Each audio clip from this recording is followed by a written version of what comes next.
কি হয়েছে মাধবী, এভাবে কান্না করছিস কেন? মাধবী কিছু বলছে না, শুধু কান্না করেই যাচ্ছে। আম্মু বলল, মা আমার কি হয়েছে তোর, এইভাবে কান্না করছিস কেন? আর তোর ঠোঁটে কি হয়েছে, এভাবে রক্ত জমে আছে কেন? আমি কিছু বলছি না, আরো জোরে জোরে কান্না করতে শুরু করলাম। বাসার সবাই এক জায়গায় জড়ো হয়ে গেছে। আমি এবার বলতে শুরু করলাম, ওই ভাইয়াটা আমার সাথে খুব খারাপ ব্যবহার করেছে, আমাকে জড়িয়ে ধরেছে আর আমার ঠোঁটে কামড় দিয়েছে। আমার কথা শুনে সবাই মিটমিট করে হাসতেছে, কিছুই বুঝতে পারলাম না। মামি মিজানকে ডাকতে শুরু করলো, মিজান, ওই মিজান, কই তুই, নিচে আয় তাড়াতাড়ি। মিজান চিৎকারের আওয়াজ শুনে তাড়াতাড়ি করে নিচে আসলো। মিজান বলল, কি হয়েছে আন্টি, ডাকছো কেন? মামি বলল, মাধবীর সাথে কি করেছিস? মিজান বলল, কেন, কি করেছি? মামি বলল, তুই নাকি ওর ঠোঁটে কামড় দিয়েছিস। মিজান বলল, হায় আল্লাহ, এই মেয়েটা সত্যি অবুঝ, এইসব কথা কেউ বলে? আল্লাহ, আমি তো আর শেষ। এই মেয়েটা তো আমার মান সম্মান পুরো শেষ করে দিল। এখন কি বলবো বুঝতে পারছি না, কি করব, মেয়েটা এত বোকা। আমি খুব অসহায় দৃষ্টিতে তাকিয়ে রইলাম, বুঝতে পারছি না। অনেক কিছু চিন্তা করার পর কিছু বলতে পারলাম না, এক দৌড়ে আবার উপরে চলে আসলাম। আমি তো এখনো বিশ্বাস করতে পারছি না যে মেয়েটা সবাইকে সবকিছু বলে দিয়েছে। হায় আল্লাহ, এই মেয়েটাকে যদি বিয়ে করি তাহলে বাসরাতে কি হবে, ওইগুলো তো সবাইকে ডেকে ডেকে বলবে। আব্বু কি আর মেয়ে পেল না, এই মেয়েটাকেই আমার জন্য রেখে গেল। মাধবী মনে মনে বলল, দেখেন এখন কেমন লাগে, সবার সামনে দিলাম তো লজ্জা, আর আসতে পারবেন না কারোর সামনে। বাবু সোনা, আমাকে কি বোকা পাইছো? ছোট হতে পারি কিন্তু বোকা না চান্দু, আমি সব বুঝি, কিন্তু তোমার সাথে সব সময় অবুঝ হয়ে থাকবো।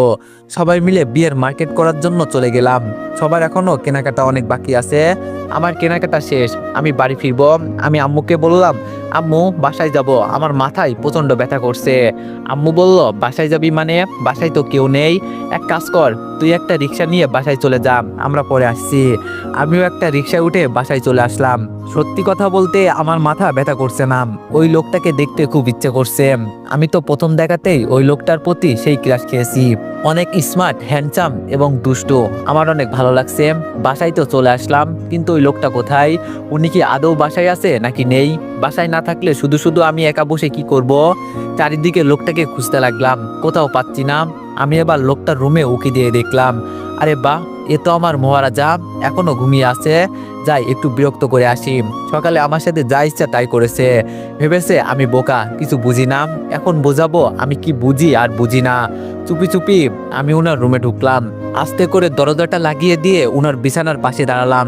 আরে বাহ, কি সুন্দর করে ঘুমাচ্ছে, দাঁড়ান আপনার ঘুমের 12টা বাজাচ্ছি। আস্তে আস্তে উনার কাছে গেলাম, বিছানার এক কোণে বসে রইলাম আর ভাবতে লাগলাম কি করব। অনেক চিন্তা ভাবনার পরে খুঁজে পেলাম, সকালে তো উনি আমার ঠোঁটে কামড় দিয়েছে, এখন না হয় আমি দিই কামড়। কোনো কিছু চিন্তা ভাবনা না করেই দিলাম চারটো ট্যাগ করে। আরে বাহ, অনেক ভালো লাগছে, কেমন জানি একটু নড়াচড়া করছে, মনে হয় ঘুম ভেঙে যাচ্ছে। তাই তাড়াতাড়ি করে কামড় দিলাম ঠোঁটে। কামড় দেওয়ার সাথে সাথে লোকটা চিৎকার করে উঠলো। বিজান বলল, উফ, এই মেয়ে, তোমার মাথা ঠিক আছে? ঘুমের মধ্যে আমার ঠোঁটে কামড় দিলেন কেন? আমি বললাম, কেন, আপনি সকালে যে আমার ঠোঁটে কামড় দিছেন তাই আমিও দিলাম। তো এভরিওয়ান, গল্পটি মেয়ের দিক থেকে বলা হচ্ছে, তো সবাই একটু মানিয়ে নিও।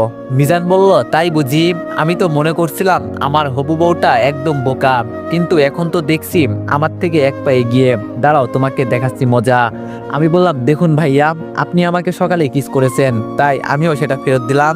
তাছাড়া আর কিছু বলতেই পারলাম না। তার আগেই কোথা থেকে একটা মেয়ে চলে আসে, সাথে সাথে মিজান আমাকে ছেড়ে একটু দূরে গিয়ে দাঁড়াই। মিজান বলল, আরে নুসরাত, তুমি এইখানে হঠাৎ কি মনে করে আমাদের বাসায়? আগে তো কখনো আসো নাই, কি ব্যাপার? নুসরাত বলল, ভেবেছিলাম একবারই আসবো, কিন্তু তার হলো না, শুনলাম তোমার বোনের বিয়ে, তাই চলে আসলাম। মিজান বলল, ভালো হয়েছে তুমি এসেছো, আমি তো তোমাকে বলতে চাইছিলাম আজকে কল করে। নুসরাত বলল, সবকিছু ঠিক আছে, কিন্তু তোমার পাশে ওই মেয়েটাকে, আর তুমি ওই মেয়েটাকে জড়িয়ে ধরেছিলে কেন? মিজান বলল, ও মাধবী, আমার হবু বউ, তোমার ভাবি। আমার দিকে তাকিয়ে বলল, মাধবী, এই হলো আমার ফ্রেন্ড।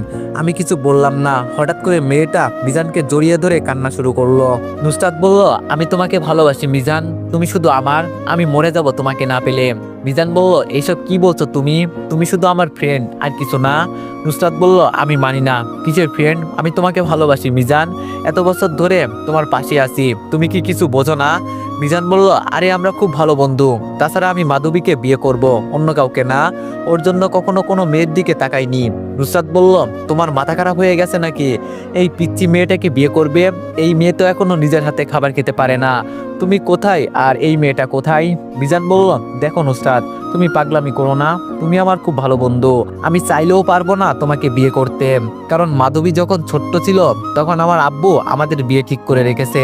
আজকে হয়তো আব্বু নেই, কিন্তু ছেলে হিসাবে আমার দায়িত্ব আব্বুর কথা রাখা। নুসরাত বলল, তোমার মাথা খারাপ হয়ে গেছে?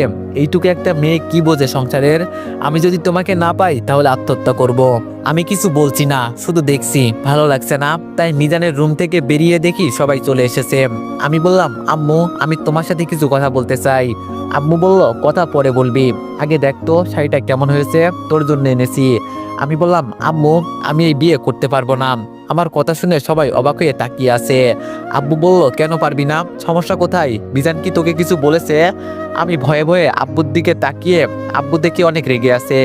আমি বললাম, আমি একটা ছেলেকে ভালোবাসি, তাই মিজান ভাইয়াকে আমি বিয়ে করতে পারবো না। চোখ বন্ধ করে বলে দিলাম। কথাটা বলার সাথে সাথে দুই গালে দুইটা থাপ্পড় মেরে দিল আব্বু।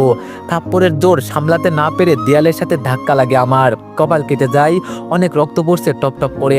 প্রথমে আমি কিছু বুঝতে পারি নাই, বুঝার আগেই চোখের সামনে অন্ধকার নেমে আসে। আমি অজ্ঞান হয়ে পড়ি। আম্মু দৌড়ে গিয়ে আমাকে জড়িয়ে ধরে কান্না করা শুরু করলো। আম্মু বলল, মা চোখ খোল, মা কি হয়েছে তোর? তাকিয়ে দেখ মা, এইটা কি করলে? আমার মেয়ের গায়ে হাত তুলতে পারলে তুমি? আমি আমার মেয়েকে নিয়ে চলে যাব।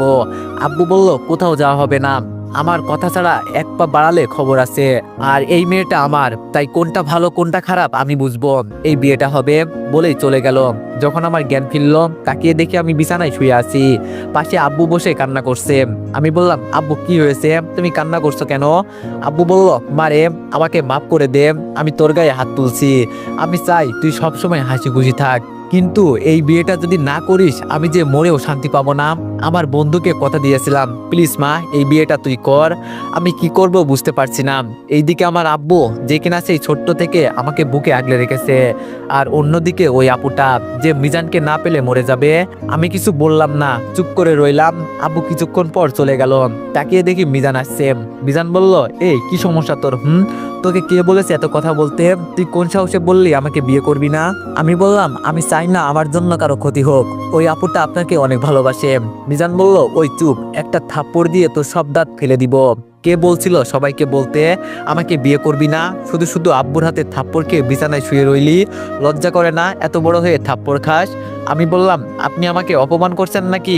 তাছাড়া আমি আপনাকে ভয় পাই না, চুপ করব কেন? মিজান বলল, আগে বিয়েটা হোক, তোর এমন অবস্থা করব যে থাক, আর কিছু বললাম না। আমি বললাম, কেন বলেন, বলেন না কেন, বলেন শুনি। মিজান বলল, বাসর রাতে এমন কিছু করব যে তোমার সব বকবকানি ঘুষিয়ে দিব। আমি বললাম, বিয়ে বাসর রাত বললেই হলো নাকি? ঘুমের ট্যাবলেট দিয়ে ঘুম পাড়িয়ে রাখবো। মিজান বলল, ঘুমের ট্যাবলেট কেন, অন্য কিছু দিলেও কাজ হবে না গো। আমি বললাম, তাই বুঝি? বাসর আপনার কপালে নাই, মনে রাখবেন। মিজান বলল, তাই? তুমি আমাকে চিনো না, আমার সম্পর্কে তোমার কোনো ধারণা নেই, আমি কি করতে পারি তুমি জানো না। আমি বললাম, দেখা যাবে সময় হলে। আর ওই আপুটা কোথায়? মিজান বলল, চলে গেছে বাসায়। সময় শেষে আমাদের বিয়েটা হয়ে গেল। আমি বাসর ঘরে বসে আছি, একজন ভাবি এসে একটি দুধের গ্লাস দিয়ে গেল আর বলল, মিজান ভাইয়া আসলে জানো এই দুধটা ওনাকে খাইয়ে দিই, বলেই চলে গেল। আমি অনেক খুশি, আমার সাথে ঘুমের ট্যাবলেট নিয়ে এসেছি। এতক্ষণ ভাবছিলাম কি করে খাওয়াবো ঘুমের ট্যাবলেট, ভালো হয়েছে এখন। আমি এই গ্লাসে ঘুমের ট্যাবলেটগুলো দিলাম, তারপর গ্লাসটা টেবিলে রেখে খাটের মাঝখানে বসে পড়লাম আর অপেক্ষা করতে লাগলাম কখন আসবে। 1 ঘন্টা পর ভাইয়া রুমে এসে ঠাস করে দরজা বন্ধ করে দিল। ভয়ে তো আমার গলা শুকিয়ে কাঠ হয়ে গেছে, অনেক ভয় লাগছে। উনি এসে খাটের এক কোণে বসে আর বলল, এই নাও, তাড়াতাড়ি এইগুলো পরে আসো। আমি তাকিয়ে দেখি তো অবাক, এই লোকটার মাথা খারাপ হয়ে গেল নাকি? লুঙ্গি আর শার্ট দিচ্ছে পরার জন্য। আমি বললাম, আপনার মাথা খারাপ নাকি? মিজান বলল, কেন? আমি বললাম, এই লুঙ্গি আর শার্ট দিচ্ছেন কেন? মিজান বলল, আমার অনেক ইচ্ছা যে বাসর রাতে আমার বউ লুঙ্গি আর শার্ট পরবে, যাও তাড়াতাড়ি করে পরে আসো। আমি বললাম, পারবো না লুঙ্গি আর শার্ট পরতে, শয়তান বেডাম, এটা কোনো ইচ্ছা হলো? আমার কথা বলার সাথে সাথে কি যেন একটা আমার কপালে ধরলো, তাকিয়ে দেখি পিস্তল। মিজান বলল, এই মেয়ে এত কথা বলছো কেন? বেশি লাফালাফি করলে এক চাপে উপরে পাঠিয়ে দিব। আমার অনেক ভয় লাগছে, তাই ভয়ের কারণে কান্না শুরু করে দিলাম। আমি বললাম, আম্মু গো বাঁচাও আমাকে, এখন গুন্ডার হাতে তুলে দিলে। মিজান বলল, এই কান্না থামিয়ে লুঙ্গি আর শার্ট পরে আসো, না হলে কিন্তু। আমি কিছু বললাম না, তাড়াতাড়ি করে লুঙ্গি আর শার্ট হাতে নিয়ে ওয়াশরুমের দিকে যেতে লাগলাম। অমনি পেছন থেকে মিজান বলল,